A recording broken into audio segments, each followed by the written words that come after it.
Magandang araw sa lahat ng tagapakinig dito sa Tamokski TV. Ang kwento natin ngayon ay tungkol sa isang 5 taong gulang na bata na walang ibang ginawa tuwing pupunta sila sa mall kundi ang ituro ang isang luma at tila abandonadong robot display. Akala ng lahat ay simpleng pagkahilig lang ito ng bata sa laruan. Hanggang sa isang gabi, dahil sa paulit-ulit na pagtuturo ng bata sa robot, may isang nakagugulat at hindi inaasahang katotohanan ang nabunyaga. Isang lihim na magpapabago sa buhay ng kanilang pamilya at magdadala sa kanila sa isang kapalarang hindi man lang pumasok sa kanilang panaginip. Ano nga ba ang totoong nasa likod ng lumang robot na iyon? At bakit tila may gustong sabihin ng bata na walang sino man sa pamilya niya ang nakakaintindi nung una? Tatatak sa inyo ang kapanapanabik na kwentong ito. Kaya naman bago tayo magpatuloy sa kwento ay maaari po ba akong makahingi ng isang subscribe at like sa kwentong ito? At sana po ay dumating sa inyo ang napakalaking blessings. Kaya hindi ko na po patatagalin ang ating kwento. Tara po at simulan na po natin. Sa gitna ng malalawak na bukiran at sariwang hangin ng lalawigan ng Isabela, tahimik na namumuhay ang mag-anak na Ramos. Ang ama ng tahanan na si Billy ay isang simpleng manggagawa sa isang pagawaan ng kasangkapan sa bayan ng Santiago. Bagamat mabait, masipag at hindi umaatras sa kahit anong buhat at pagod, kapos pa rin ang kita ni Billy para sa pangarap niyang mabigyan ng magandang buhay ang kanyang pamilya. Kasama ni Billy ang kanyang kabiyak na si Sarah, isang maunawaing ginang na gumagawa naman ng mga kakanin upang maipagtinda sa kapitbayan. Ngunit sa kabila ng kanilang pagsusumikap, may isang espesyal na biyaya at pagsubok na ibinigay sa kanila.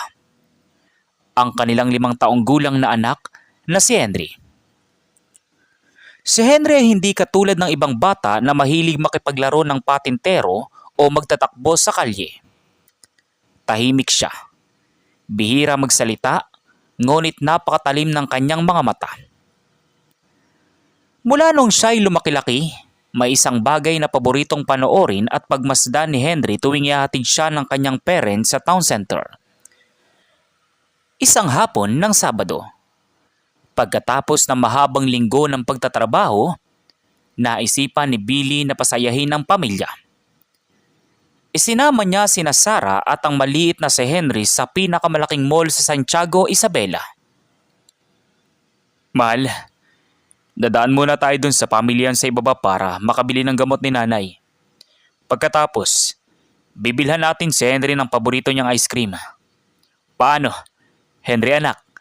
Gusto mo ba ng ice cream? Naku Billy, siguraduhin mo lang na kasyang budget natin ngayong linggo.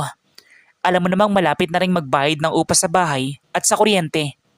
Medyo mahina pa naman ang benta ko ng kakanin kahapon. Huwag kang mag-alala, Sarah. Naka-overtime ako nung Huwebes. May kaunting pondo tayo para man lang makalabas ang bata. Hindi naman palaging nakakapunta sa mall si Henry, di ba? Samantala, habang nag-uusap ang mag-asawa, si Henry ay biglang huminto sa paglalakad. Bumitaw ang maliit niyang kamay mula sa pagkahawak sa kamay ng kanyang ama.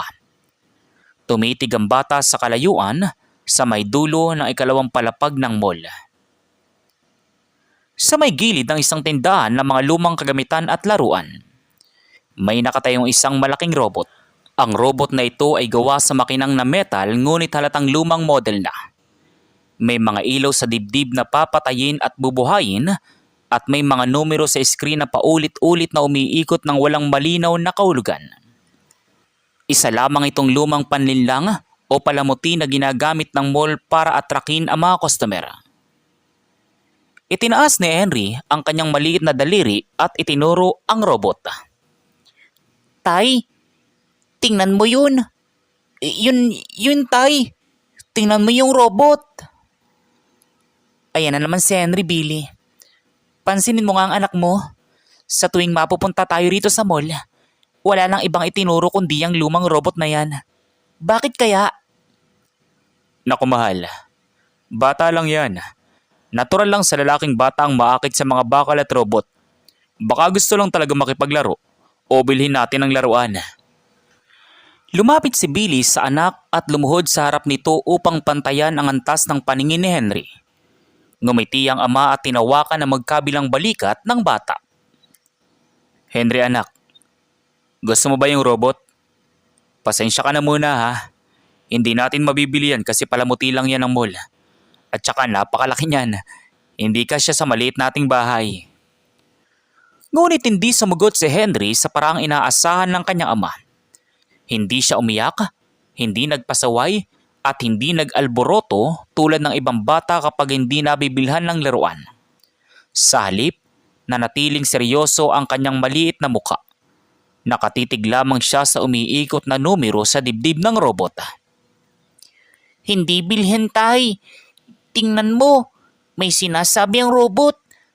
Paulit-ulit. Bakit ayaw niyong tingnan? Sinasabi? Naku Henry, display lang yan. Sira na nga yata ang mga ilaw niyan at hindi na maayos ang pag-ikot ng mga numero. Halika na, bibilan ka na lang ni tatay ng ice cream. Hinawakan muli ni Sarah ang kamay ng bata. Ngunit sa pagkakataong ito, naging matigas ang tayo ni Henry. Ayaw niyang gumalaw mula sa kanyang kinalalagyan. Ang kanyang mga mata ay nanatiling nakatutok sa display board ng robot. Sa mga sandaling iyon, isang lalaking nakasuot ng uniforme ng maintenance ng mall ang lumapit upang ayusin ang harang sa paligid ng robot. Ang pangalan ng gwardya o maintenance staff na ito ay si Mang Nestor. Magandang hapon po sa inyo. Pasensya na po. Medyo nag-aayos lang kami rito. Matagal na ho kasing palamuti itong robot na ito rito sa mall. Balak na nga ring tanggalin ang pamunuan sa susunod na buwan kasi medyo luma na at palaging nag-short circuit ng electronic display. Ganun po ba boss? Pasensya na po. Itong ano ko kasi, tuwing pupunta kami rito sa Santiago Mall, palaging itinuturo itong robot ninyo. Akala nga namin gustong ipabili. Nako, hindi po ito nabibili. Scrap metal na nga lang halos ito mula sa lumang arcade machine noong dekada 90. Ewan ko ba kung bakit umiilaw pa yung maliit na screen sa gitna. Minsan nga, may lumalabas na random na numero kapag nagkokontak ang lumang kuryente. At habang nag-uusap sina Billy at Mang Nestor, biglang nagbago ang ilaw sa dibdib ng robot. Nag-flicker ang kulay pulang ilaw at pinalitan ito ng kulay berding liwanag. Kasabay nito, ang mga numerong umiikot sa digital screen ng robot ay biglang huminto sa ilang partikular na tambalan ng numero. Nanlaki ang mga mata ng maliit na si Henry. Mabilis niyang hinawakan ang laylayan ng damit ng kanyang tatay at hinalaklak ito ng paulit-ulit. Tay! Tay! Ayan na naman! Nagsasalita na naman siya! Isulat mo tay! Baka mawala na naman! Ano ba yung sinasabi mo Henry? Walang boses ang robot. Umiilaw lang yan. Teka lang Sarah. Bakit parang napakaseryoso ng anak natin? Tumingin si Billy sa digital display ng robot. Ang nakikita lamang niya ay mga numerong paulit-ulit na nagpapalit-palit tuwing 3 segundo. Para kay Billy at kay Mang Nestor, ito ay simpleng sira lamang ng linya ng kuryente ng lumang makina. Ngunit para kay Henry, tila may kakaibang mensahe ang nakatago roon. Isang mensaheng walang sino man sa buong Santiago Isabela ang nakakaalam kung ano ang ibig sabihin. Bakit gano'n na lamang ang pagpupumilit ng batang si Henry? Bakit tuwing nagpi-flicker ang lumang robot ay nagiging napakaseryoso ng kanyang mukha? At anong kakaibang pagtatagpo ng kapalaran ang magaganap sa susunod na pagbisita nila sa mall? Umuwi ang pamilya Ramos sa kanilang maliit na bahay sa Isabela na may dalang palaisipan. Habang si Sarah ay busy sa paghahanda ng hapunan sa kusina, nanatiling tulala si Billy sa kanilang gawa sa kawayang balkonahe. Hindi mawaglit sa kanyang isip ang naging reaksyon ng kanyang anak na si Henry sa harap ng lumang robot sa mall. Hindi pang karaniwan ang ginawa ng bata. Ang mga batang 5 taong gulang ay karaniwang nagpapabili ng candy o kaya ay nagtatampo kapag hindi nakuha ang gusto. Ngunit si Henry ay iba. May kakaibang seryosong tingin sa kanyang mga mata. Isang tingin na tila may pilit siyang ipinauunawa sa kanyang mga magulang. Habang nag-iisip si Billy, narinig niya ang kaluskos sa loob ng kwarto. Pumasok siya at nakita si Henry na nakaupo sa sahig. May hawak na lumang lapis at isang maliit na notebook na may punit-punit na pabalat. Henry anak, gising ka pa pala. Gabi na. Bakit hindi ka pa natutulog kasama ng nanay mo? Hindi agad sumagot si Henry. Patuloy lang ang kanyang maliit na kamay sa pag-focus at pagsulat ng kung ano sa papel. Lumapit si Billy at dahan-dahang lumuhod sa tabi ng anak. Nang tingnan niya ang pahina ng notebook, kumunot ang kanyang noo. Hindi mga drawing ng bahay, puno o kotse ang nakasulat doon. Salip, puno ang papel ng mga serye ng tambalang numero na nakasulat sa medyo tagibang ngunit malinaw na anyo. Ano yan anak? Saan mo nakuha ang mga numerong ito? Tinuturuan ba kayo niyan sa daycare? Hindi po tay. Sinulat ko po yung sinabi ng robot kanina. Nung nag-green yung ilaw niya. Yan yung mga lumabas sa dibdib niya. Sabi ko sa'yo isulat mo, ayaw mo naman. Kaya ako na lang ang nagsulat. Anak, nagkataon lang yun. Sabi nga nung mamang maintenance sa mall, sira ng kuryente ng robot na yun. Random numbers lang ang lumalabas doon at dahil nagkaka-short circuit ang makina. Hindi po sira tay. Kausap ko siya. Tuwing pumupunta tayo doon, iba-iba yung numero na pinapakita niya pero palaging 6 na paris. Tay, sabi ng robot, kailangan mo raw itabi to. Napahinga ng malalim si Billy. Napangiti siya ng bagya habang hinahapulas ang ulo ng anak. Sa isip niya, napakalikot talaga ng imahinasyon ng mga bata. Ngunit upang hindi magtampo ang anak, kinuha ni Billy ang papel. Itinupi ito ng maayos at inilagay sa kanyang pitaka. O sige na anak, itinatabi ko na sa wallet ko ha. Baka mawala pa. O kaya matulog ka na. May pasok ka po bukas at papasok pa si tatay sa pagawaan. Ingatan mo yan tay. Mahalaga po yan. Lumalalim ang gabi sa bayan ng Santiago. Kinabukasan, araw ng linggo. Maagang nagising si Billy para maglakad-lakad at bumili ng pandesal sa kalapit na palengke. Habang naglalakad sa kalsada, napansin niya ang mahabang pila sa isang maliit na outlet sa tabi ng bakery. Isang opisyal na Lotto outlet. May malaking tarpaulin na nakasabit sa labas ng outlet. Jackpot prize, over 500 million pesos. Ang mga tao sa pila ay busy sa pag-uusap. Kanya-kanyang talakayan tungkol sa kung ano ang gagawin nila kapag nanalo sila ng ganong kalaking halaga. Naka, kapag ako ang nanalo riyan sa 500 million na yan, magpapatayo talaga ako ng 5 mansyon dito sa Isabela at bibili ako ng 3 kotse. Asa ka pa Marta? Ako, kapag nanalo ako niyan, magre-retiro na ako sa pagsasaka at dadalhin ko ang buong pamilya ko sa abroad. Napailing na lang si Billy habang nakatayo sa gilid. Para sa isang taong tulad niya na kumikita lang ng sapat para sa pang-araw-araw na pagkain, ang 500 million pesos ay isang numerong napakalayo sa katotohanan. Isa lamang itong pangarap na halos imposibleng maabot. Dudukot sana si Billy ng barya sa kanyang wallet para ipambayad si tinapay nang biglang mahulog mula sa loob nito ang itinuping papel. Ang papel kung saan isinulat ng kanyang anak na si Henry ang mga numero mula sa robot sa mall. Dahan-dahang pinulot ni Billy ang papel. Binuklat niya ito at tiningnan ng 6 na tambalang numerong isinulat ng maliit na kamay ng kanyang anak. 9, 17, 24, 31, 38, 42. Napatingin si Billy sa pila ng loto. Tumingin siya sa papel at pagkatapos ay sa kanyang pitaka. may natitira siyang barya na eksaktong pambayad para sa isang tumaya. Ano kaya kung subukan ko? Wala namang sigurong mawawala. Isipin ko na lang na laro lang to para sa anak ko.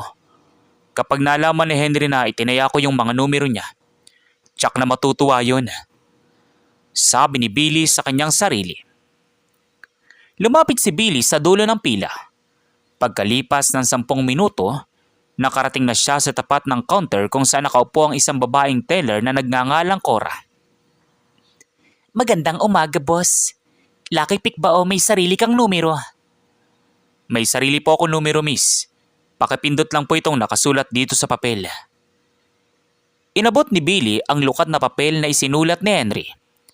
Tinignan ito ng teller at mabilis na itinipe ang mga numero sa computer terminal. Inabot ni Cora ang maliit na thermal ticket kay Billy, kasama ang kanyang sukli. Oh, eto na po ang ticket niyo, boss. Ang bola po ay mamayang gabi, alas 9. Good luck po sa inyo. Malay nyo, kayo ng bagong milyonaryo. Salamat po, miss. Pangiti lang sa anak ko. Inilagay ni Billy ang opisyal na loto ticket sa kanyang bulsa kasama ang papel ng kanyang anak. Hindi alam na ang simpleng aksyong iyon ang magiging simula ng isang gabi na kailanman ay hindi makakalimutan ng buong lalawigan ng Isabela. Pagdating ng gabi, alas 8:50, tahimik ang buong bahay ni Billy. Nakatutok ang pamilya sa lumang telebisyon sa kanilang sala habang inihintay ang panggabing balita. Si Henry ay nakakandong sa kanyang ina, habang si Billy ay nakaupo sa papag, hawak ang munting tiket sa kanyang kamay. Biglang naputol ang programa sa TV at lumabas ang opisyal na broadcast ng Lotto Draw. Anong mga numero ang lalabas sa bolang iyon? Nagkataon lang ba talagang ang mga numerong nakita ng bata sa lumang robot o may isang malaking kababalaghan at sikreto ang nakatago sa likod ng makinang iyon? Napakatahimik ng buong kabahayan ni Billy. Ang tanging naririnig lamang ay ang umuhuning kuliglig sa labas ng kanilang bahay kubo at ang ugong ng lumang electric pan sa sulok ng sala. Nakatitig si Billy sa maliit na papel na nakahawak sa kanyang nangangatog na daliri.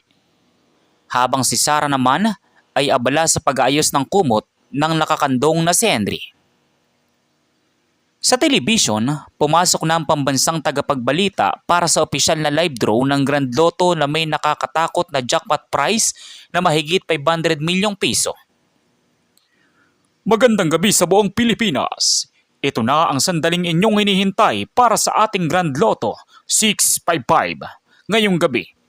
Hawakan nyo ng inyong mga ticket dahil ang ating pong jackpot prize ay umabot na sa napakalaking halagang 520 milyon pesos. Sabi sa balita. Billy, matulog ka na nga riyan. Kung ano-ano pang pinapanood mo. Alam mo namang imposibleng manalo tayo riyan. Isang beses ka lang tumaya. At galing pa sa sinulat ng anak mo ang numerong yan. Imposible ang sinasabi mo. Teka lang, mahal. Wala namang masamang tumingin. Tinitingnan ko lang kung gaano kalayo ang hula ng anak natin. Sabi kasi ni Henry kanina, talagang importante raw itong mga numerong pinalabas ng robot. Huminga ng malalim si Billy. Iniharap niya ang maliit na resibo sa kanyang paningin. Sa screen ng TV, nagsimula nang umikot ang mga makinang plastik na bola sa loob ng malaking transparent na lalagyan. Biglang uminto ang unang bola at lumabas sa shoot. At para sa ating unang numero, Number 9. Number 9. Napatingin si Billy sa kanyang hawak na tiket. Nanlaki ang kanyang mga mata. Teka, Sarah. 9. Unang numero 9. Tumama ang isa. Swerte lang yan, Billy. 6 ang numero na yan. Hindi isa lang. Umiikot uli ang tambol. Makalipas ang ilang segundo, bumagsak ang ikalawang bola. Ang atin namang ikalawang numero, number 17. Number 17. Napatayo si Billy mula sa papag. Ang kanyang mga kamay ay nagsimulang pawisan. Tiningnan niya muli ang resibo. 9:17. Lumabas ng eksakto ang dalawang unang numero na isinulat ng 5 taong gulang na si Henry. Mahal, tingnan mo. 17 yung pangalawa. 2 na ang tumama. Ano? Patingin nga. Napabitaw si Sarah sa hawak na kumot at mabilis na lumapit sa tabi ng asawa. Pareho na silang nakatitig sa kulay abong screen ng lumang TV. Ang tahimik na si Henry naman ay dahan-dahang dumilat. Nakatitig din sa TV, ngunit nanatiling walang kaimik-imik. Bumagsak ang ikatlong bola. Our third winning number. Number 24.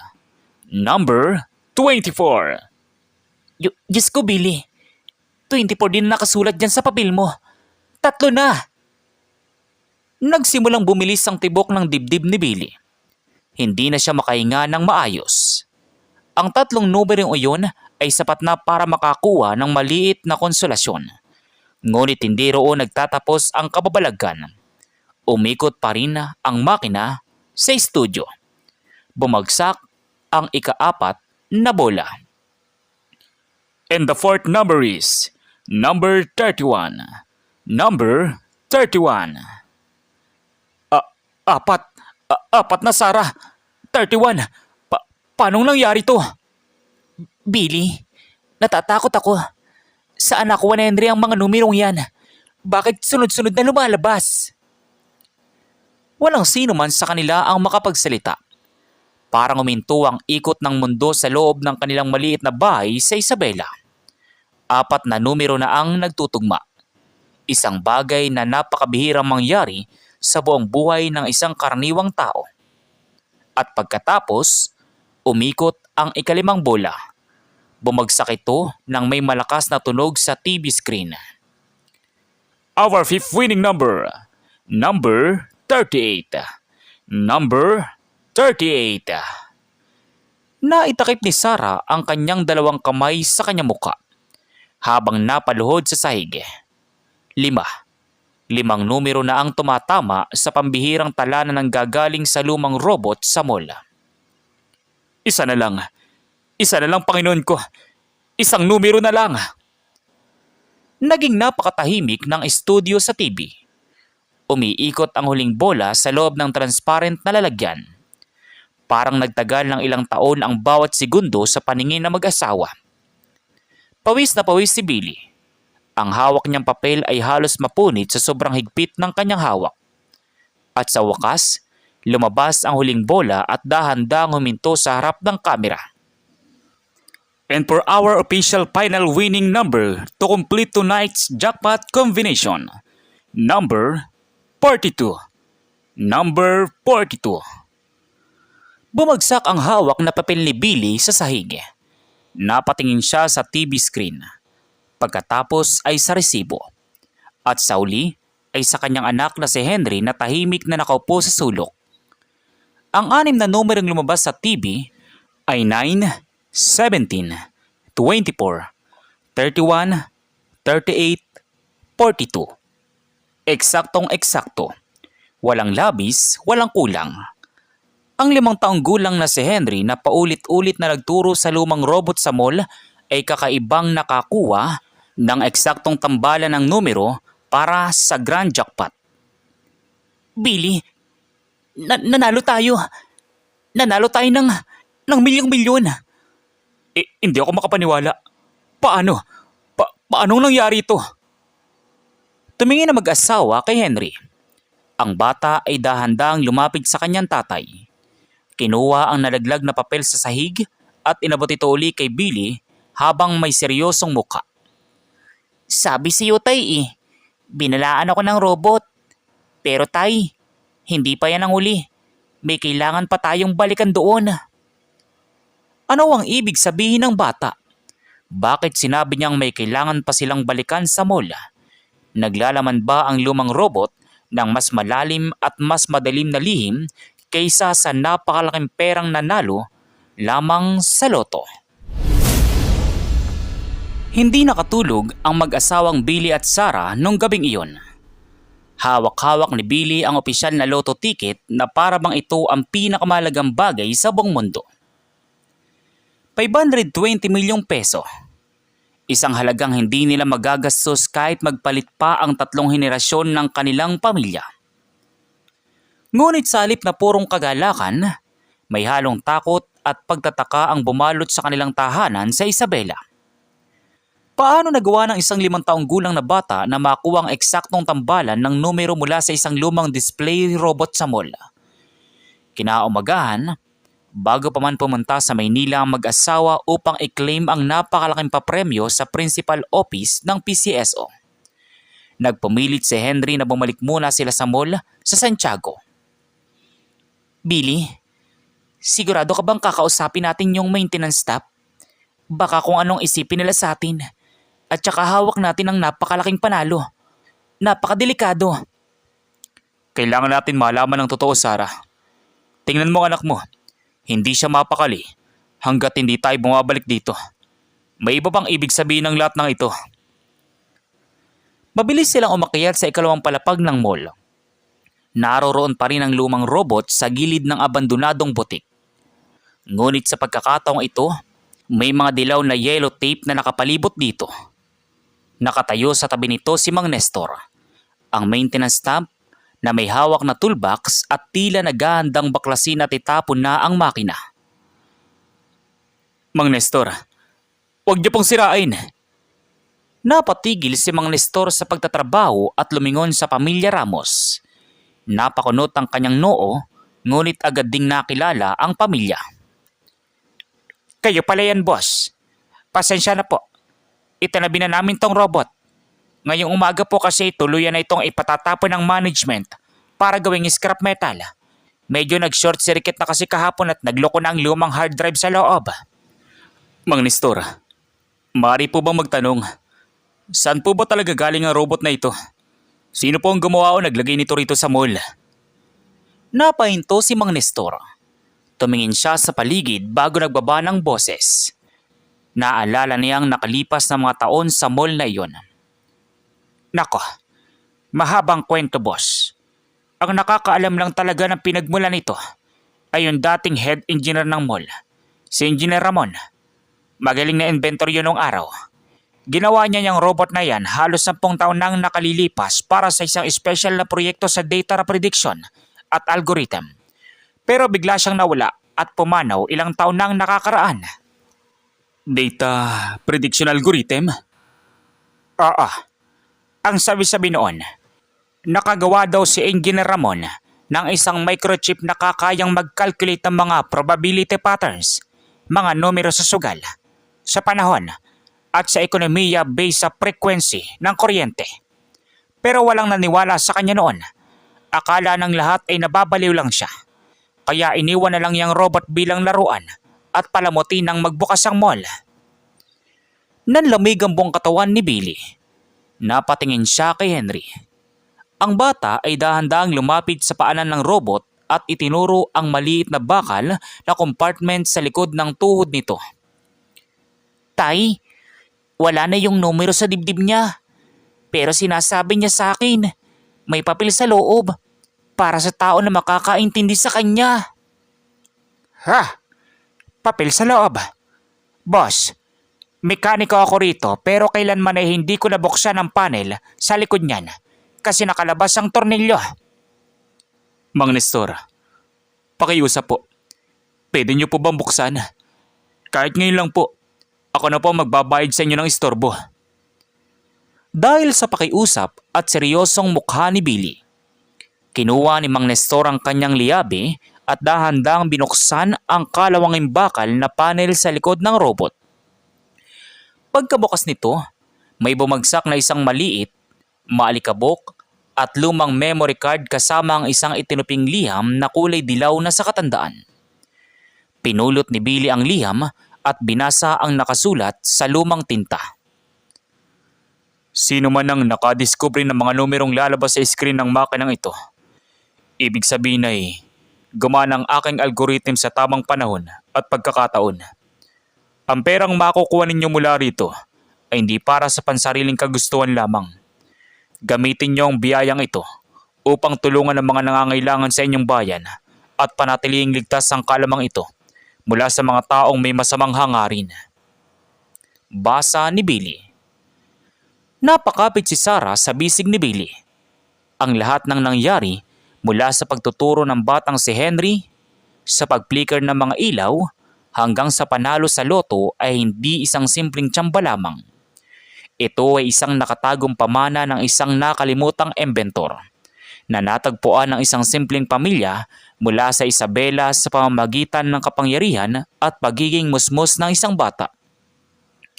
Diyos ko, kaya pala. Tay, masaya na po ang robot. Pwede na raw po siyang magpahinga. Sa mga sandaling iyon, ang maliit na ilaw sa dibdib ng robot ay dahan-dahang namatay.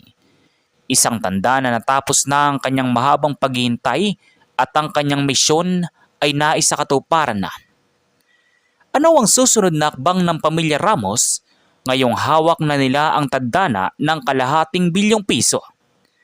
Paano magbabago ang kanilang buhay sa Isabela at paano nila gagamitin ang napakalaking biyayang ito ng ligtas at may kabutihan?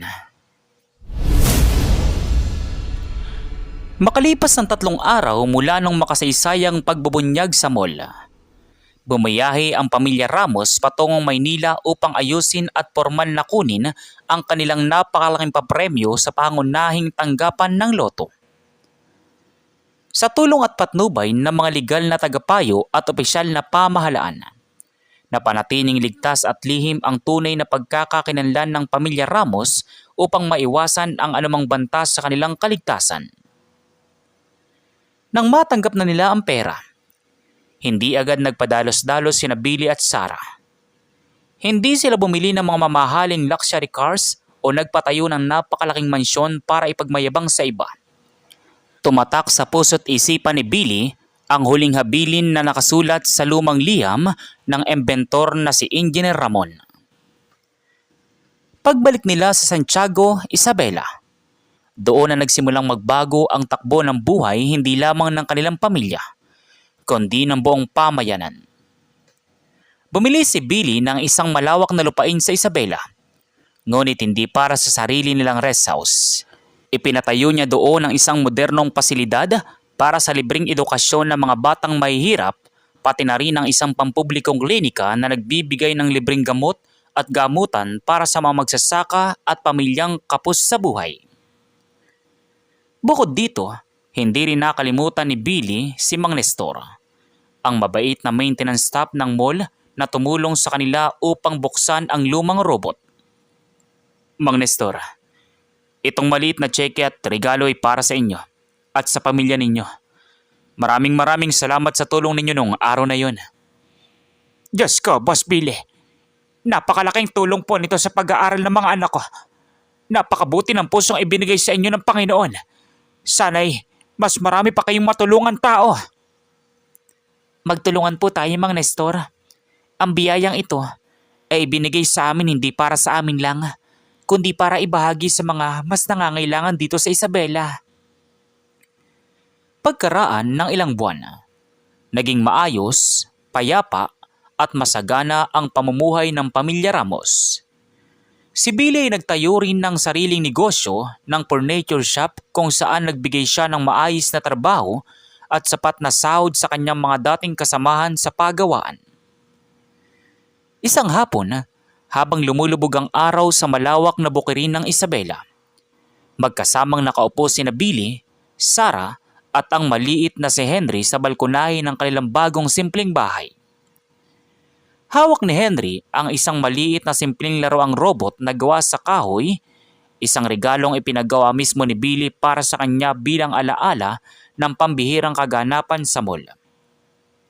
Billy, kapag naaalala ko yung mga araw na nag-aalala ko sa pambayad natin sa kuryente at sa upa, parang isang panaginip lang ang lahat ng nangyayari ngayon. Totoo yan, mahal. Pero hindi panaginip ito. Biyaya ito na ipinagkatiwala sa atin at malaki ang pasasalamat ko sa anak natin. Inakbayan ni Billy si Sarah at inabot ang ulo ng maliit na si Henry upang haplusin ito. Tumingin si Billy sa kanyang anak na may ngiti at labis na pagmamahal. Henry anak, maraming salamat Kung hindi dahil sa paulit-ulit mong pagturo sa robot na yun, siguro hanggang ngayon ay naghihirap pa rin tayo. Ikaw ang naging susi sa bawat biyayang mayroon tayo ngayong araw. Welcome po, Tay. Sabi ko naman sa inyo, may gustong sabihin yung robot. Ngayon, happy na rin siya kasi nakatulong siya sa atin at sa maraming tao. Napangiti ang mag-asawa habang pinagmamasdan ang tahimik na paligid. Ang kwento ni Henry at ng lumang robot sa mall ay naging isang aral at paalala sa lahat. Na minsan, ang pinakamalalaking biyaya at lihim ng buhay ay matatagpuan sa mga pinakasimpleng bagay at ang puso ng isang pulos at musmos na bata ay may kakayahang magdala ng pag-asa at pagbabago sa mundong ating ginagalawan. At dito nagtatapos ang ating kwento para sa araw na ito. Muli, maraming salamat sa inyong panonood at pakikinig dito sa Tamoxki TV. Huwag niyo pong kakalimutang mag-like, mag-comment at mag-subscribe sa ating channel para sa marami pang kapanapanabik at nakaka-inspired na mga kwento.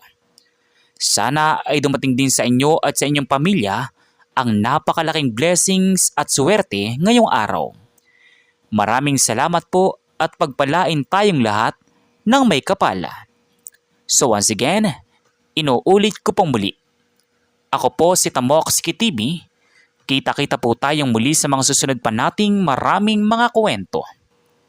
Thank you and God bless you all. Peace out.